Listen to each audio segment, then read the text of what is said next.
नमस्कार शेतकरी मित्रांनो, मी संदीप पाटील, राहणार आळते, तालुका तासगाव, जिल्हा सांगली। माझी आळते या गावामध्ये 12 एकर शेती आहे। त्यामधील मी साधारणतः 3 ते 4 एकरांमध्ये भाजीपाल्याची पिके असतील, येऊन येत आहे कारलं तुम्हाला दिसतंच, त्यानंतर दोडका असेल, काकडी असेल, अशा पद्धतीची पिकं घेतो पूर्ण।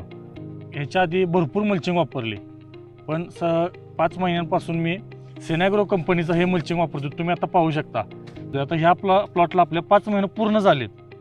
5 महिने पूर्ण झालेलं असताना सुद्धा ह्या प्लॉटची अशी परिस्थिती किंवा हा मल्चिंग आहे, ह्याच्यावर मी अजून एक पीक पुढचं घ्यायचं माझं पूर्ण प्लॅनिंग आहे।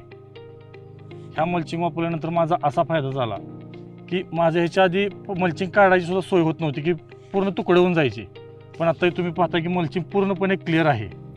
तरी सर्व शेतकरी मित्रांना मी अशी विनंती करतो की तुम्ही हा मल्चिंग वापरा व तुमच्या शेतीमध्ये सुलभता आणा। धन्यवाद।